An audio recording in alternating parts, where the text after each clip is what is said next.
So, good evening, friends. I hope you all are doing well, and we will again discuss some questions, ethics part also, as well as a motivational quote which you can use in your essay. And this is an initiative by Ed Matre. So, firstly, a quote which I found in some social media site, and that is, "Your terrible job is the dream of unemployed. Your house is the dream of the homeless. Your smile is the dream of the depressed. Your health is the dream of the ill. Don't let difficult times make you forget your blessings." सो आप हिंदी में इसको कैसे ऐसे में इसको बिल्कुल बहुत अच्छे तरीके से यूज़ किया जा सकता है। मतलब ऐसी कैची लाइन्स होती है ना, तो पढ़ने वाले को भी अच्छा लगता है। तो इसका मतलब क्या है कि अगर जो भी आप टेरिबल जॉब कर रहे हो, आपके लिए मे बी हो सकता है वो टेरिबल जॉब हो, but it may be possible कि वो किसी का एक ड्रीम जॉब हो। अगर आपका घर है, आप हम कहते हैं ना कि रोटी कपड़ा मकान अगर आपके पास है तो आप बहुत लकी इंसान हैं, तो इसको भी काफ़ी लोग यूज़ करते हैं, एक एनेक्डोट की तरह यूज़ करते हैं। तो इसमें भी वही चीज़ कही गई है कि अगर आपके पास घर है तो कहीं न कहीं आप एक वो हो सकता है कि वो किसी का ड्रीम हो जो होमलेस हो। अगर आपके पास स्माइल है तो हो सकता है कि एक डिप्रेस्ड का वो ड्रीम हो कि उस तरीके की स्माइल वो भी हँस पाए और एक खुशहाल ज़िंदगी जी पाए। Your health is the dream of the ill. अगर आप एक अच्छी हेल्थ है आपकी, तो हो सकता है कि वो जो है वो किसी इल पर्सन का एक ड्रीम हो। तो don't let difficult times make you forget your blessings. तो कभी भी जो आपकी मुश्किल का वक़्त है उसको आप हमेशा अपनी ब्लेसिंग्स को भूलिए मत। हो सकता है कि आप किसी की उम्मीद हो और आप पे कई लोग भरोसा करके बैठे हो कि येस ही और she will can do it, और कहीं न कहीं ये हमारे लिए एक मोटिवेटिंग फैक्टर रहेगा। मैंने कई बार देखा है कि कई लोग बहुत ज़्यादा ग्रामीण क्षेत्र से आते हैं और वो इस एग्ज़ाम की प्रिपरेशन करते हैं दिल्ली में जाकर, तो कहीं न कहीं वो अकेले प्रिपरेशन नहीं कर रहे होते, पूरी गाँव की उनसे आस लगी हुई रहती है। अगर वो फ़ेल होते हैं तो हो सकता है कि पूरी गाँव की आशा जो है वो उनके साथ रह जाती है, और अगर वो पास होते हैं तो हो सकता है वो कितनी गर्ल्स के लिए जो है, स्पेशली गर्ल्स जहाँ पे बहुत रूढ़िवादी इलाकों में गर्ल्स को इतना ज़्यादा नहीं करने दिया जाता, तो जो पेरेंट्स गर्ल्स को ये अपॉर्च्युनिटी दे रहे हैं वो खुद तो बहुत अच्छा काम कर ही रहे हैं, कहीं न कहीं वो बाकी गर्ल्स के लिए भी एक मोटिवेशन का काम कर रहे हैं। अगर उनकी बेटी जो है वो सक्सेसफुल होती है तो वो पूरे गाँव के लिए जो है वो एक अ, मोटिवेशन फैक्टर बनता है, जिसकी वजह से वो अपनी बेटियों को भी आगे जो है वो प्रोत्साहन देते हैं। तो इस तरीके का जो है वो आप यूज़ कर सकते हैं इन योर एसेस। ये पॉइंट्स जो है वो जनरल पॉइंट है, बट पढ़ने वाले को ये बहुत ज़्यादा इफ़ेक्ट करते हैं। नाउ मैंने एक दिन एटीट्यूड का कुछ पार्ट डिस्कस किया था आपसे, और एटीट्यूड रिलेटेड आपको 2 क्वेश्चंस भी दिए थे, and some peoples are doing so well. लेकिन कई लोगों को जो है वो प्रॉब्लम है, उनको पता नहीं लग रहा कि हमें क्या किस तरह से नोट्स बनाने चाहिए, क्या चीज़ें हमें इसमें पढ़नी चाहिए। तो ये कुछ मेरे नोट्स हैं, और जिससे एक बार मैं रिपीट करती हूँ इन पॉइंट्स को, एक ताकि आपको एक कॉम्प्रिहेंसिव जो है वो आउटलुक मिल सके अबाउट दिस टॉपिक एटीट्यूड। अगर मैं एथिक्स का सिलेबस देखूँ तो ये बहुत ज़्यादा भी नहीं है। अगर आप एक-एक दिन भी एक-एक टॉपिक कर रहे हैं कॉम्प्रिहेंसिव तरीके से, तो आपका हो जाएगा, 1 महीने से ज़्यादा नहीं लगेगा। 1 महीने क्या, करने वाले इसको 15-20 दिनों में भी अच्छे से कर सकता है। तो आपको लेकिन ये चीज़ है कि आपको रेगुलर करनी है चीज़ों को। So if I talk about attitude, तो सबसे पहले जो ऑक्सफोर्ड डिक्शनरी में एटीट्यूड की डेफिनेशन क्या दी हुई है, according to Oxford dictionary, it is a way of thinking और फीलिंग अबाउट समथिंग। हम किसी चीज़ के बारे में क्या थिंकिंग रखते हैं, क्या फीलिंग रखते हैं, ये that is are attitude towards that particular thing. और अगर मैं एथिक्स के जो फेमस बुक्स हैं उसमें एक दो बुक्स में मैंने देखा था, स्पेशली इन लेक्सिकन, उसमें उन्होंने लिखा हुआ है कि ये एक प्री डिस्पोजिशन बिहेवियर है जो किसी फेवरेबली और अनफेवरेबली टुवर्ड्स समथिंग, मतलब जिसको कई बुक्स में लिखा हुआ है राइट और wrong behaviour towards something, predisposition towards particular thing, और we can say that a behaviour towards a particular thing, a right behaviour और अ रॉन्ग बिहेवियर, एक फेवरेबल या अनफेवरेबल आउटलुक किसी चीज़ के प्रति रहना हमारा एटीट्यूड कहलाता है। और ये जो है वो टाइम के साथ जो है वो चेंज होता रहता है। अगर मैं बिलीफ और एटीट्यूड के डिफरेंस के बारे में बात करूँ, तो बिलीफ जो है वो एक कंक्लूजन है रिगार्डिंग समथिंग, एक कंक्लूडिंग फैक्ट है कि हाँ, हम इस चीज़ का ऐसा बिलीव रखते हैं क्योंकि हमारी फैमिली ऐसा सोचती है, हमारी सोसाइटी ऐसा सोचती है। और एटीट्यूड के साथ इमोशनल कंपोनेंट भी जुड़ा हुआ रहता है, और कोई भी हमारी बिलीफ जो है वो हमारे एटीट्यूड को डिटरमाइन करती है। जैसा कि मैंने यहाँ पे भी लिखा हुआ है, आप ये वो देख सकते हैं, जहाँ पे मैंने ये लिखा हुआ है कि believe in God can lead to a positive attitude towards God. हो सकता है कई लोग जो है वो गॉड को मानते हैं, कई लोग गॉड को नहीं मानते। सकारात्मक और नकारात्मक दोनों तरह की सोच हो सकती है किसी पर्टिकुलर चीज़ को लेकर। जो लोगों का बिलीफ है कि येस भगवान है, एक कई लोगों का बिलीफ होता है कि मूर्ति पूजा पे विश्वास नहीं करते, लेकिन वो एक पॉजिटिव ऑरा पे विश्वास करते हैं कि येस अ पॉजिटिव ऑरा है एक। हम कहते हैं ना कि हम जैसी संगति में रहते हैं हम वैसे ही बन जाते हैं, तो उस चीज़ पे कई लोग विश्वास रखते हैं। तो हमारा विश्वास ही है जो हमारे एटीट्यूड को डिटरमाइन करता है। तो यहाँ पे भी अगर हम गॉड पे विश्वास कर रहे हैं तो एक पॉजिटिव एटीट्यूड अपने आप बन जाएगा टुवर्ड्स गॉड। अगर हमें ये फैमिली में ये सिखाया गया है कि बड़ों की रिस्पेक्ट करनी चाहिए, तो एक पॉजिटिव एटीट्यूड बड़ों के प्रति हमेशा रहेगा।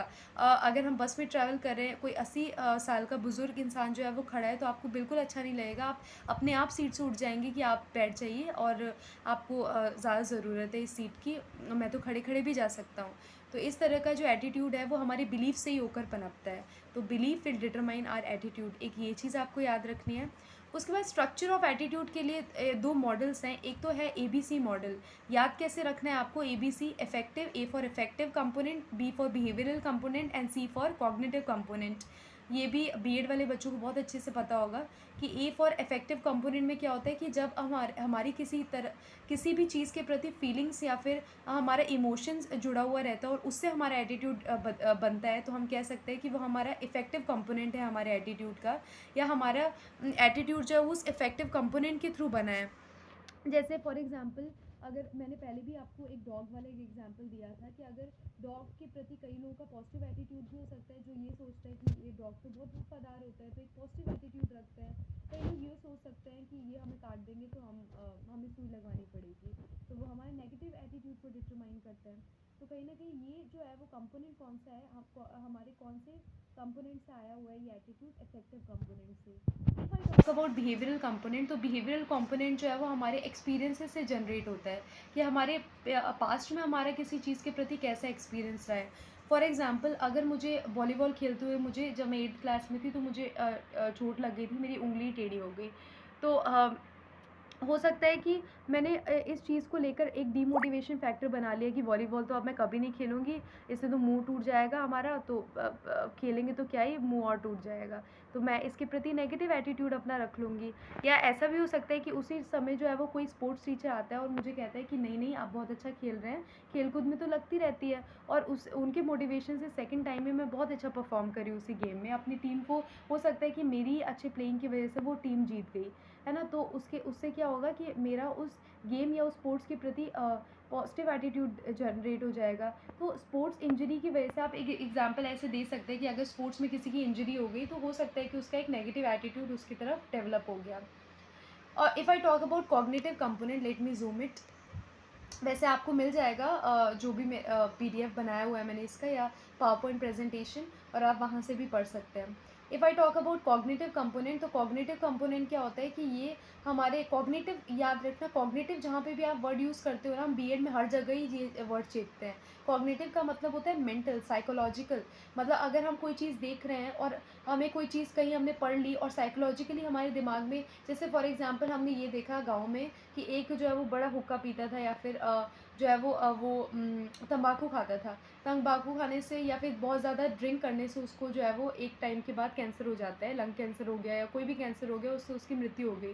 तो अपने आप ही हमारे माइंड में एक कॉग्निटिव कंपोनेंट डेवलप हो जाएगा, जिससे हमारा एक एटीट्यूड डेवलप हो जाएगा कि जो है वो ड्रिंक करने से जो है वो ये हमारे लिए हार्मफुल है। तो हम हमारे ड्रिंकिंग के प्रति अपने आप ही एक नेगेटिव एटीट्यूड बन जाएगा। तो ये कौन सा कंपोनेंट है जो इस तरह के एटीट्यूड को फॉर्म कर रहा है? That is the cognitive component. ठीक है।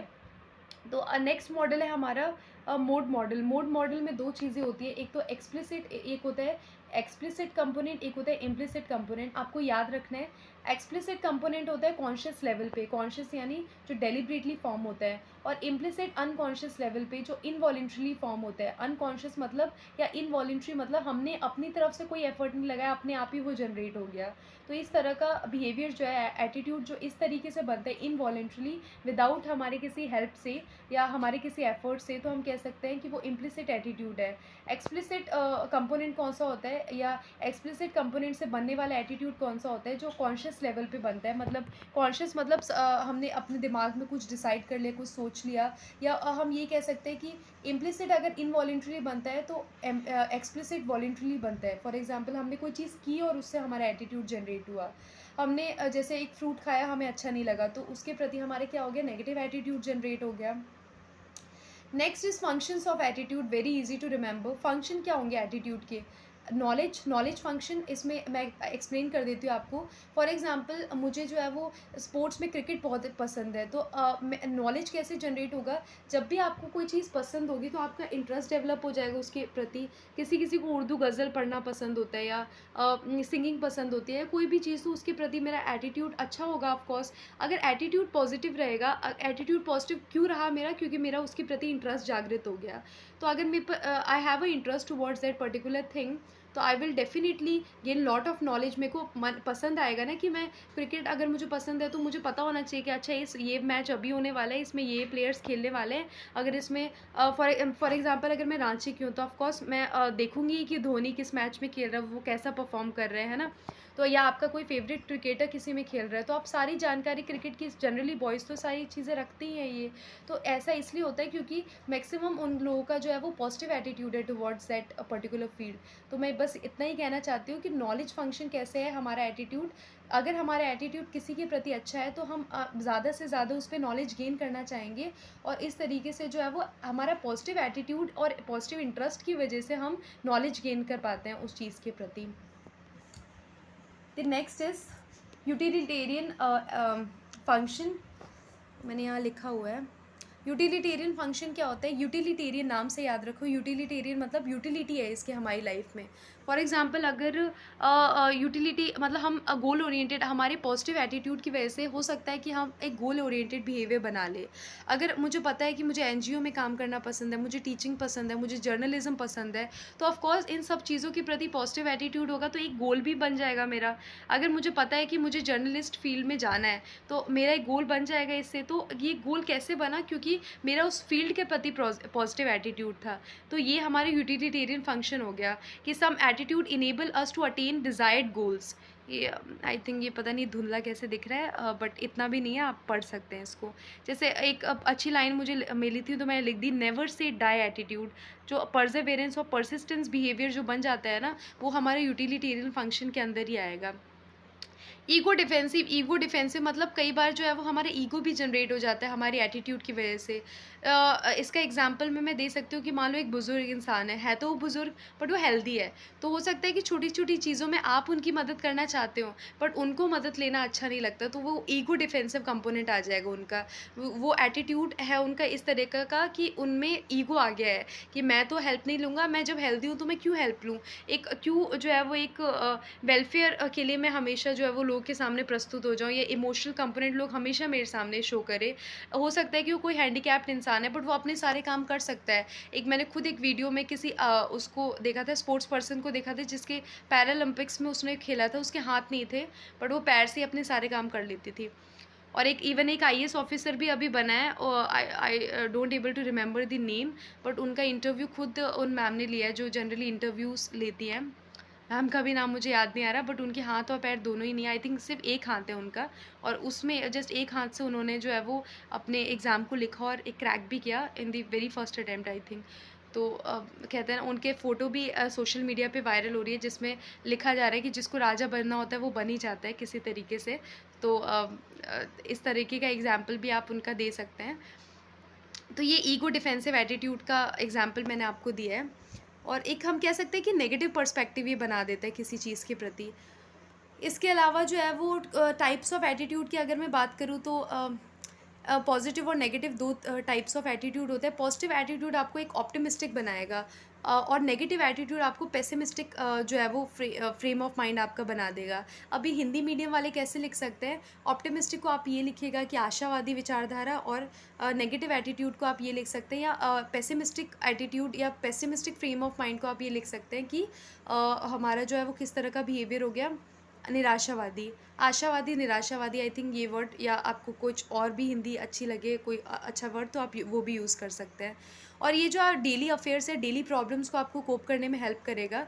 अगर हमारा पॉजिटिव एटीट्यूड होता है ना तो हम किसी भी चीज़ से बहुत इजीली जो है वो बाहर निकल जाते हैं।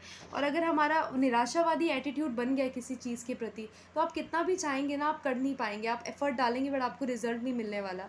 ये कहते हैं ना कॉन्फिडेंस नाम की भी एक चीज़ होती है, स्पेशली इस एग्ज़ाम के प्रति जो आप तैयारी करें सिविल सर्विसेज, उसमें 40% जो है वो नॉलेज और 60% आपका कॉन्फिडेंस उस टाइम कैसा है।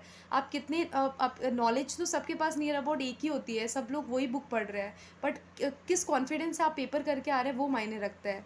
ये उन बच्चों के लिए जो कम से कम वो चीज़ें पढ़ के जा रहे हैं, ये नहीं कि आप कुछ पढ़े ही नहीं और बस कॉन्फिडेंस से कुछ भी करके आ जाए, है ना। तो और ये आपके स्ट्रेस लेवल को भी कम करता है, एक सॉल्यूशन ओरिएंटेड बिहेवियर आपका बना देता है, आपको खुश रखने में हेल्प करता है, आपको कॉन्फिडेंस प्रोवाइड करता है।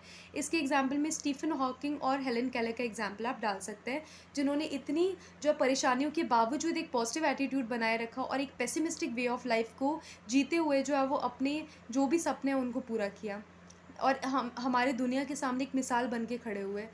नेगेटिव एटीट्यूड में आप देख सकते हैं पेसिमिस्टिक बिहेवियर आपका बना देता है, एक नेगेटिव थिंकिंग होती है, आपकी मोटिवेशन को किल कर देता है ये। और हम हमेशा जो है वो फेलियर को एक्सपेक्ट करने लगते हैं कि फेल ही होऊंगा, मैं तो इसमें फेल ही होऊंगा। ये तब होता है जब आपका किसी चीज़ के प्रति नेगेटिव एटीट्यूड हो जाता है, और इट लीड्स टू फेलियर, और ये आपको एंगर, गुस्सा और स्ट्रेस को भी बढ़ा देता है, और आपकी प्रॉब्लम्स सॉल्विंग एटीट्यूड नहीं बल्कि प्रॉब्लम क्रिएटिंग एटीट्यूड ज़्यादा बन जाता है आपका, आपके कॉन्फिडेंस को डाउन करता है। तो इस तरीके से जो है वो ये सारे पॉइंट्स आप इसमें लिख सकते हैं। फिर एक तीसरा एटीट्यूड भी है न्यूट्रल एटीट्यूड। न्यूट्रल एटीट्यूड वो होता है जो आपका इनडिफरेंट बिहेवियर हो जाता है, बीइंग डिटैच्ड, आप किसी भी चीज़ से डिटैच्ड हो जाते हैं, आपको कोई फ़र्क ही नहीं पड़ता कुछ भी हो रहा है। तो ये इस तरह का बिहेवियर, कैसा बिहेवियर होगा आपका, न्यूट्रल बिहेवियर, ठीक है। ये यहाँ ज़्यादा क्लियर है। नेक्स्ट इज़ एक न्यूट्रल बिहेवियर, एक बैलेंस पर्सपेक्टिव रहता है आपका, ये भी आपको याद रखना है। फिर स्पेसिफिक टाइप ऑफ एटीट्यूड और होते हैं, जैसे अगर बात करूँ डेमोक्रेटिक एटीट्यूड, तो डेमोक्रेटिक मतलब लोकतांत्रिक एटीट्यूड। लोकतांत्रिक में हम क्या करते हैं, लोग जो है वो पार्टिसिपेट करते हैं, तो डेमोक्रेटिक एटीट्यूड का मतलब होता है पार्टिसिपेटिव एटीट्यूड। अगर मैं बात करूँ ब्यूरोक्रेटिक एटीट्यूड, तो ब्यूरोक्रेटिक एटीट्यूड मतलब ब्यूरोक्रेट्स क्या करते हैं, पार्टिसिपेट करते हैं, रूल्स एंड रेगुलेशन को मेंटेन करने का काम करते हैं, अपनी फील्ड में एक हायरार्की मेंटेन करने का काम करते हैं। तो ये इस तरह का एटीट्यूड ब्यूरोक्रेट्स का हो गया।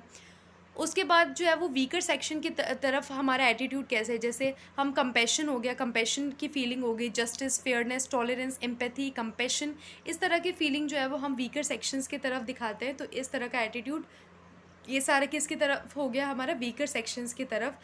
इसमें एग्जांपल आप पोमा टूडू का एग्जांपल डाल सकते हैं। He is an IAS officer, जिन्होंने आई थिंक इस फील्ड में काफ़ी कंपैशन की चीज़ें जो है वो लोगों को दिखाई थी।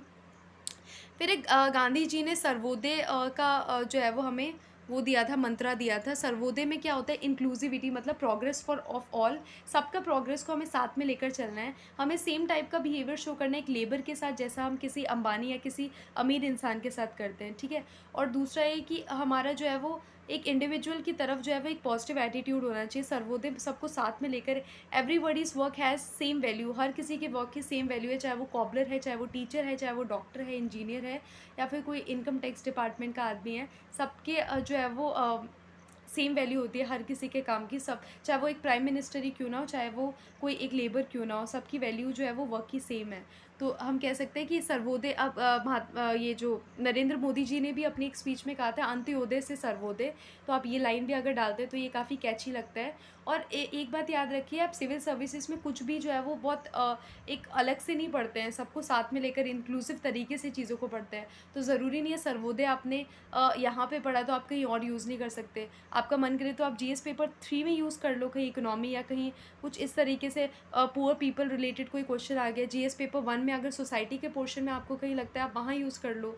अगर आपको लगता है कि ऐसे में यूज़ करना चाहिए, आप वहाँ ऐसे में तो आराम से ही यूज़ हो जाएगा, तो आप वहाँ यूज़ कर सकते हैं। तो ज़रूरी नहीं है कि आप एक चीज़ को पढ़ रहे हैं तो आप अपने माइंड को वैसा ही बना लेंगे कि हमने एथिक्स में इसको यूज़ करना है। आप जहाँ पे भी आपको फिजिबल लगे आप वहाँ इसका यूज़ कर सकते हैं। Next is moral attitude. Moral attitude वो होता है जो हमारी सोसाइटी में पनपता है, हमारी फैमिली से, हमारे सोशलाइजेशन प्रोसेस के बाद हमें मिलता है। फॉर एग्जांपल हमारे परिवार में जो है वो एक मोरल एटीट्यूड है फेथ का, और किस चीज़ में विश्वास करना चाहिए, किस चीज़ को लाइक करना चाहिए, किस चीज़ को डिसलाइक करना चाहिए, कौन से कल्चर में बिलीव करना चाहिए। तो ये सारी चीज़ें जो है वो एक मोरल एटीट्यूड हमारा बनाती है, जो एक फैमिली या हमारी सोसाइटी से हमें मिलती है। If I talk about political attitude, तो पॉलिटिकल एटीट्यूड क्या होता है, पॉलिटिकल एटीट्यूड मतलब हम जो है वो ये हम पॉलिटिक्स में किस तरह से अपना पार्टिसिपेशन शो कर रहे हैं, इस तरह का एटीट्यूड के भी कंट्रीब्यूटिंग फैक्टर्स हमारी फैमिली, रिलीजन, रीजन ही है। मान लो कोई पॉलिटिक्स या कोई इलेक्शन होता है, उसमें किसी हमारे रीजन के लोग कह रहे हैं कि नहीं नहीं, हम तो इस पार्टी के इस लीडर को वोट देंगे क्योंकि इसने बहुत अच्छा काम किया है, तो हम सोचते हैं उसी को वोट दे दें। अगर हमारी फैमिली कहती है कि नहीं नहीं, ये बंदा हमारे रिलीजन का है, हमारे रिलीजन के लोगों के लिए बहुत अच्छा करेगा, तो हम इसको वोट दे देते हैं। जैसे अभी यूपी में आई थिंक हुआ भी है। आई थिंक हमें डिस्कस नहीं करना चाहिए, आप खुद इस बात को न्यूज़ वगैरह से वेरीफाई कर सकते हैं, पढ़ सकते हैं। एजेंट्स ऑफ सोशलाइजेशन ही हमने ऑलरेडी डिस्कस कर लिया था कल। लास्ट थिंग जो मुझे इंपॉर्टेंट लगी, जो आपसे डिस्कस करना चाहिए था, वो एटीट्यूड चेंजेस। हमारे एटीट्यूड को चेंज करने वाले कौन कौन से फैक्टर्स हैं। तो परसुएशन, आपको मान लो कोई परस्यू कर प्रेशराइज करे, या परसुएशन या मैनिपुलेशन वर्ड भी आप यूज़ कर सकते हो कि ऐसा ऐसा है। जैसे हमारे फ्रेंड्स हमें मैनिपुलेट करते हैं कि चल भाई यहाँ घूमने चलते हैं, या ये चीज़ ऐसी है, अल्लाह पे विश्वास करो, भगवान पे मत करो, या भगवान पे करो, अल्लाह पे मत करो, या इस तरीके की जो चीज़ें हैं ना, जो हमारी सोसाइटी हमें प्रेशराइज या मैनिपुलेट करके सिखाती है, उससे भी हमारा एटीट्यूड चेंज हो जाता है। कॉग्निटिव डिसीजन, मतलब हमारे माइंड के थ्रू, या हमने कुछ ऐसा देखा, कुछ सुना, तो हमारा अपने साइकोलॉजिकली चेंज हो गया एटीट्यूड। इमोशंस के थ्रू, या सोशल इन्फ्लुएंस के थ्रू, या एक्सपीरियंसेस के थ्रू, या नॉलेज के थ्रू। तो इस तरीके से इन सारे फैक्टर्स जो है वो हमारी कहीं ना कहीं एटीट्यूड को चेंज करने का काम करते हैं। तो लेट मी डिस्कस कि हमने आज क्या क्या पढ़ा, इसमें एटीट्यूड होता है क्या है, एटीट्यूड के डायमेंशंस क्या क्या हैं, ये कौन कौन से मॉडल्स हैं, स्ट्रक्चर हैं। जो इसको ABC मॉडल पढ़ा और मोड मॉडल पढ़ा हमने, और ABC हमने बता ही दिया था मैंने आपको कि अफेक्टिव, कॉग्निटिव और बिहेवियरल। इसके अलावा हमने पढ़ा कि इसके फंक्शंस कहाँ कहाँ पे है। तो यूटिलिटेरियन फंक्शन है इसका, इस नॉलेज फंक्शन है इसका, फिर ईगो सेंट्रिक है, ईगो डिफेंसिव है। इसके अलावा मोरल एटीट्यूड भी होता है, पॉलिटिकल एटीट्यूड भी होता है, डेमोक्रेटिक एटीट्यूड भी होता है। ये सारे एक्स्ट्रा, और एटीट्यूड टुवर्ड्स वीकर सेक्शन किस क्या क्या हो सकते हैं। इसके अलावा हमने पढ़ा कि कौन कौन सी ऐसी फैक्टर्स है जो हमारे एटीट्यूड को चेंज कर सकते हैं। और एक और चीज़, वैल्यू एडिशन किया हमने सर्वोदय पॉइंट से ऑफ महात्मा गांधी। तो देखिए, अब मैंने आपको एक बार बताया और सार समराइज़ कर दिया। ऐसे ही आपको पढ़ना है, एक बार पढ़ के समराइज़ करके then jump on to previous year question, आप वहाँ से करिए। आपको इंटरनेट पे कुछ अच्छा मिलता है, आप वो नोट डाउन करो, उसका आंसर राइटिंग में यूज़ करो, and definitely at the end जब आपका पेपर आएगा, you will be very much confident. This session will become a little bigger due to discussion about ethics, but कोई बात नहीं, आप एक बार सुनेंगे तो definitely you will gain some profit, और आपको प्रॉफिट ज़रूर मिलेगा इससे। फर्स्ट क्वेश्चन इज, अब मैंने ना इसमें इंग्लिश और हिंदी अब दोनों में लिखे हैं, ताकि इंग्लिश वाले बच्चे भी इसको जो है वो ईजिली जो है वो पढ़ सके। जैसे एक बार पढ़ूंगी तो मैं आपको बताऊंगी हिंदी में ही, लेकिन इंग्लिश वाले बच्चे भी इंग्लिश वाला अगर पोर्शन पढ़ना चाहते हैं, उससे ज़्यादा मुझे लगता है उनको सहज रहेगा। कुछ क्वेश्चन तो मुझे लगता है हिंदी मीडियम वाले भी इंग्लिश का पढ़ के ज़्यादा कंफर्टेबल फील करते हैं। तो हाल ही में खबरों में रहा इंडिकोनेमा क्या है। तो योर ऑप्शन सर, गोम्फो ने मोइड डायटम की नई प्रजाति, मकड़ी की नई खोजी गई प्रजाति, परमाणु बैलिस्टिक पनडुब्बी, या प्राचीन सिंचाई तकनीक। तो योर आंसर इज गोम्फो ने मोइड डायटम की नई प्रजाति। तो ये जो है ना फ्रेश वाटर से हमें मिली थी, और कहाँ से, इसका डिस्क्रिप्शन आप पढ़ सकते हैं कि शोधकर्ता, लेट मी जूम इट, शोधकर्ताओं ने भारत के पूर्वी घाट की स्वच्छ जल नदियों में एक नया डायटम जीन्स इंडिकोनेमा की खोज की है। किसने किया है? भारत की पूर्वी घाट की स्वच्छ जल नदियों में पाया गया है ये डायटम प्रकाश संश्लेषक एक कोशिकीय जीव है जो जलीय खाद्य श्रृंखला के लिए आवश्यक है और जल स्वास्थ्य के संवेदनशील संकेतक है। मतलब अगर हमारा फ्रेश वाटर में ही पाए जाते हैं ये, तो अगर ये पाए जा रहे हैं तो वाटर हमारा फ्रेश है। और बाकी ये चीज़ें आप ये और कहाँ पे पाए गए हैं वो आप इसके बारे में थोड़ा सा और डिटेलिंग में पढ़ सकते हैं। This is question from science and tech. उससे साइंस एंड टेक से क्वेश्चन जनरली आजकल स्पेशली फॉर BPSC स्टूडेंट वो करंट अफेयर से ही आते हैं, तो वो लोग इस पर ज़्यादा अच्छे से ध्यान दें। Next is which institute recently signed and memorandum of understanding with National Highway Authority of India. कौन से इंस्टीट्यूट ने जो है वो साइन किया है मेमोरेंडम ऑफ अंडरस्टैंडिंग, एक समझौते पर हस्ताक्षर किया है with National Highway Authority of India. किस लिए हस्ताक्षर किया है? To enhance road safety through AI, मतलब रोड सेफ्टी बनाए रखने के लिए with the help of artificial intelligence. तो ये option IIT Kanpur, IIIT Delhi और IIM अहमदाबाद या IIT Bombay. Your answer is IIIT Delhi. इसका एक फुल फॉर्म याद रख लो, Indraprastha institute of Information Technology, IIIT Delhi का है। और इन्होंने जो है इसका और डिटेलिंग में पढ़ने की ज़्यादा ज़रूरत नहीं है, बस सिंपल सीधे सीधे पता लग रहा है कि national Highway Authority of India ने किसके साथ एक समझौता ज्ञापन पर हस्ताक्षर किया है for the road safety and with the help of artificial intelligence. तो वो किसके साथ किया है? ट्रिपल IIT दिल्ली के साथ। और ये the project will cover approximately 25,000 kilometre. कितना किलोमीटर कवर करेगा ये रोड का? 25,000 किलोमीटर। ये Indraprastha institute of technology Delhi will conduct surveys to collect imagery and data on road sign conditions along selected highway stretches. तो यही बता रखा है कि ऑफकोर्स ये डेटा तो कलेक्ट करेगा है ना कि किस तरीके से जो है वो सेफ्टी मेजर्स को लागू किया जा रहा है। तो वही चीज़ यहाँ पे लिखी हुई है।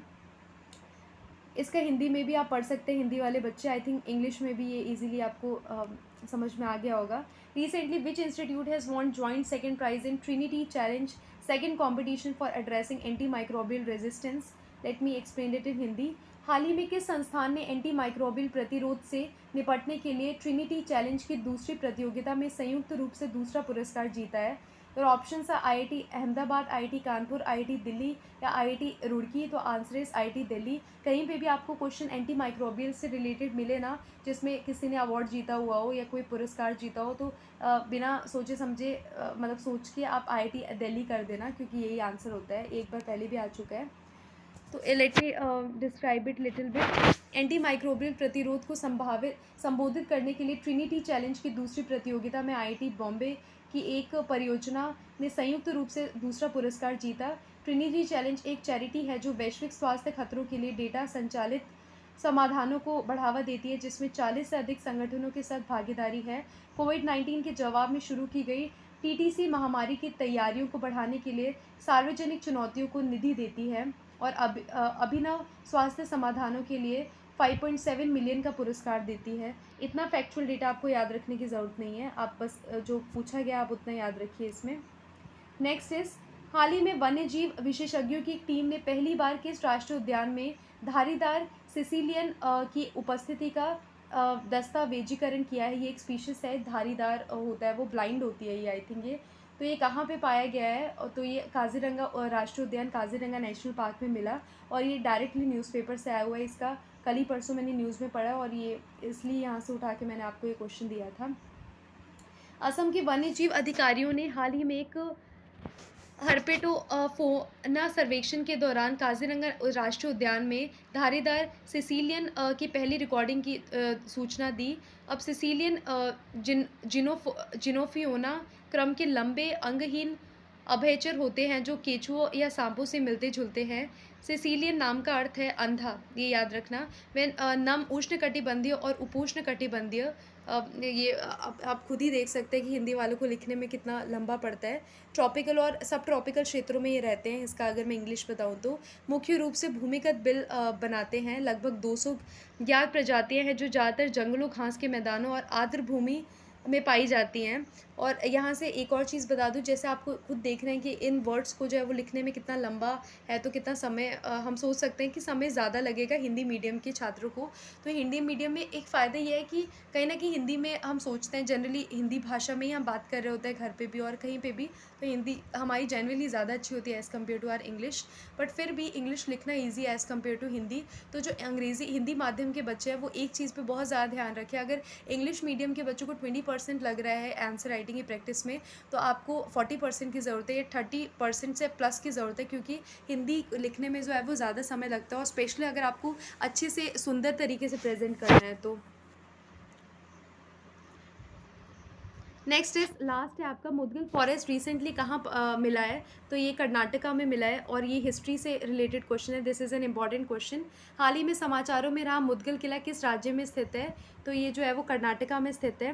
Let me discuss it. Karnataka में स्थित मुदगल किला भारत की समृद्ध ऐतिहासिक और सांस्कृतिक विरासत को दर्शाता है, जो इसकी वास्तुकला, सांस्कृतिक और ऐतिहासिक महत्व को दर्शाता है। किले का 1000 साल पुराना इतिहास है, जो चालुक्य राष्ट्रकूट, बहमनी सुल्तान और विजयनगर साम्राज्य से जुड़ा हुआ है। यह विजयनगर साम्राज्य और आदिल शाही सल्तनत के बीच एक रणनीतिक युद्ध का मैदान बन गया, जो तुंगभद्रा और कृष्णा नदियों के बीच उपजाऊ, खनिज समृद्ध रायचूर दोआब में अपने महत्वपूर्ण स्थान के कारण 11 लड़ाइयों का गवाह बना हुआ है। तो मतलब ये एक ऐसा रीजन है जहाँ पे नदियों का कन्फ्लुएंस, और कहीं पे भी नदियों का कॉन्फ्लुएंस होता है तो वो ज़्यादा फर्टाइल रहती है, तो इसलिए यहाँ पे इतने युद्ध हुआ है। ये क्लास 6 की भी बुक में लिखा हुआ है कि पता नहीं न गंगा नदी के उधर ही ज़्यादा युद्ध क्यों हुए थे, ऐसा कुछ क्वेश्चन पहले भी आया हुआ है, तो आप इसको ध्यान से पढ़ लीजिएगा। और last but not the least, एक और example which we can use in your answers, चाहे एथिक्स हो, स्पेशली इन एथिक्स, ये IAS ऑफिसर गोविंद जायसवाल हैं। आप इनकी बायोग्राफी पढ़ सकते हैं, और एक मूवी भी इन पे बनी है, वो आप देख सकते हैं। और ये 2006 बैच के IAS ऑफिसर हैं, और इनकी 48th रैंक आई थी। ये जीता जाता एग्जाम्पल है कि हमारी उपस्थिति परिस्थिति जो है वो कभी भी हमारे लक्ष्य में बाधा नहीं बनती है। हमारी सोच जो है, अगर एक पॉजिटिव एटीट्यूड में इनका, I think this is he is the best example to show that life must go on, या शो मस्ट गो ऑन। कोई भी परिस्थिति हो इनकी, मतलब अगर मैं बताना चाहूँ तो आप इनकी खुद स्टोरी पढ़िए, क्योंकि ऑलरेडी ये सेशन जो है वो बहुत लंबा जा रहा है। तो इन्होंने बहुत मुश्किलों का सामना करते हुए जो है वो ये मुकाम हासिल किया। बहुत ही गरीब पृष्ठभूमि से आते हैं ये, उसके बाद भी इस तरह का जो है फर्स्ट अटैम्प्ट में इन्होंने कर लिया था। और अगर मैं बात करूँ तो इंटरव्यू के पहले जो है वो इनकी हालत, इंटरव्यू के बाद आई थिंक इनकी हालत कुछ ऐसी हो गई थी after the last mains examination की, इनके गले से खाना नहीं उतर रहा था इनकी बिल्कुल, क्योंकि इन्होंने अपने आप को इतना ज़्यादा झोंक दिया था। 2-3 दिन तक ये सोए नहीं थे, बिल्कुल चलते चलते बस पढ़ते ही रहे। तो इन्होंने खुद बोला हुआ है कि जो लोग ये कहते हैं कि मेरे पास ये नहीं है, मेरे पास वो नहीं है, उनसे इनको बहुत गुस्सा आता है, क्योंकि और ये कहीं ना कहीं सही भी है। हम हमेशा ये क्या नहीं है उस पर ज़्यादा ध्यान देते हैं। अगर हम ये ध्यान देने लगे कि हमारे पास क्या है और हम उससे क्या कर सकते हैं, then definitely we will get success easier. हमें जल्दी जो है वो सक्सेस मिल सकती है। So kindly watch this session, और इनके बारे में आप पढ़ सकते हैं, यूज़ कर सकते हैं इनके कोटेशन। इनके पापा जो है वो रिक्शा चला रहे हैं यहाँ पे, और कहीं ना कहीं इनके सिलेक्शन के बाद भी रिक्शे में ही वो इनको गांव में लेकर घुमा रहे हैं। तो एक जीता जाता एग्जाम्पल है कि कभी भी मेहनत जो है वो खाली नहीं जाती। अगर आप मेहनत कर रहे हैं तो यू विल गेट रिजल्ट। आप इस सेशन को देखिए, और इस जितना भी मैंने आपको बताया, चाहे वो एथिक्स से रिलेटेड है, चाहे वो क्वेश्चन से रिलेटेड है, you please note down it और रिवाइज़ करते रहिए। डेफिनेटली आपको ये सीरीज़ जो है वो हेल्प करेगी। धीरे धीरे हम भी इवॉल्व कर रहे हैं। पहले मैं इंग्लिश में नहीं टाइप करती थी, अब इंग्लिश में भी हम लेकर आ रहे हैं। इतना ज़्यादा मैंने किसी एथिक्स के टॉपिक को एक्सप्लेन नहीं किया जितना मैंने आज किया है। So please kindly watch this series, और अपने फ्रेंड्स को भी बताएं, ताकि जो मेहनत मैं कर रही हूँ कहीं ना कहीं वो मुझे दिखे भी कि हाँ लोग उसको सराह रहे हैं, तभी मुझे भी एक मोटिवेशन आएगा और हम भी आगे और काम करेंगे आपके लिए। So thank you so much and all the best for your examination.